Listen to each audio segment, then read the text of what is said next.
მორიგი აქცია გაიმართა ყოფილი 53 ბატალიონის ტერიტორიაზე. თვითნებურად ჩასახლებულებმა მათი მდგომარეობის ინდივიდუალური შესწავლა და საცხოვრებლების დაკანონება დღეს კიდევ ერთხელ მოითხოვეს.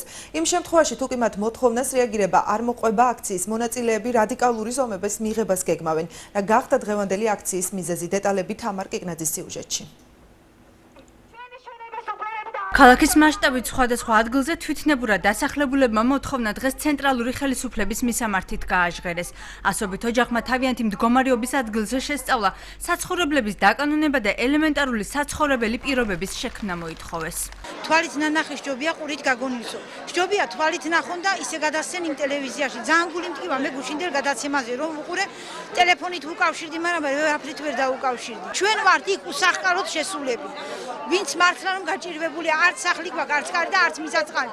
დღევანდელი აქციის მიზეზი, როგორც თავად ამბობენ საქართველოს ჯანდაცვის სამინისტროს სოციალური დეპარტამენტის ხელმძღვანელის მიერ გუშინ ერთ-ერთ ცენტრალურ არხზე გაკეთებული განცხადება გახდა, სადაც აღნიშნული იყო, რომ თვითნებურად ჩასახლებულთა უმრავლესობა საცხოვრებლებს ფლობს და ფიცრულები ძირითადად დაკეტილია.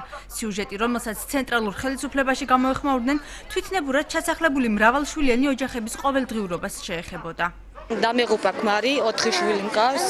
ვითხოვ თავრობიდან დახმარებას. რა ვიცი და აბა დიდი უფროსი ბაღანე. რა ვიცი და მინდა თავშესაფარი. ძალიან მინდა ვთხოვო ცენტრალურ ხელისუფლებას, უკანახოს ადგილობრივ ხელისუფლებას, რომ ჩვენი შვილების უფლებები არ იყოს შემღალული. 2 წელია ისედაც ამათი უფლება შეირღვა. ამათ ბავშვობა დაეკარგა და საკმარისი ხომ არ არის, რომ დაესვას წერტილი. აქციაზე, რომელზეც როგორც 53 და 25 ბატალიონის, ისე ტბეთის ქუჩაზე ჩასახლებულები იყვნენ შეკრებილები, ამჯერადაც უფლებადამცველი თამაზ ბაკურიძე იმყოფებოდა. ერთხელაც არ ჩამოსულა ამ სამინისტროს, ამ დეპარტამენტის წარმომადგენელი და არ უკითხავს ამდენი ქოხი რომაა და ზოგი დაკეტილია, რატომაა დაკეტილი? იმიტომაა დაკეტილი, რომ ის ზემომთიანი აჭარიდან წამოვიდა აქ, რომ რაღაცა საარსებო საშუალება ქონოდა და ზოგი მუშათაა წასული, ზოგი კიდე თურქეთში ემსახურება თურქებს, რაღაცა 2 კაპიკი გააკეთოს. აი ესაა მიზეზი რო არაა ადგილზე ხალხი. საქართველოს ჯანდაცვის სამინისტროს სოციალური დეპარტამენტის ხელმძღვანელი აცხადებს, რომ სიუჟეტი ზოგადად უსახკაროთა პრობლემებს შეეხებოდა. მისი თქმით, მაღალმთიანი რეგიონები ჩამოსული პირების განცხადებების სიმართლეს არ შეესაბამება.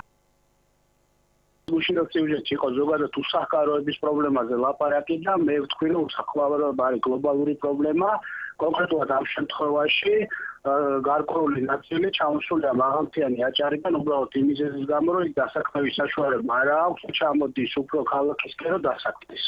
ეს იყო გუშინდელი ნათქვამი და სხვა არაფერი. ჯანდაცვის სამინისტრო თავისი კომპეტენციის ფარგლებში, რაც შეეხება სოციალურ დახმარებას და რაც შეეხება ბავშვზე ზრუნვის კომპონენტს ჩართული არის. იმ შემთხვევაში, თუ კი მათ მოთხოვნას რეაგირება არ მოყვება, აქციის მონაწილეები პერმანენტული აქციების გამართვას არჩევნების შემდგომ გეგმავენ.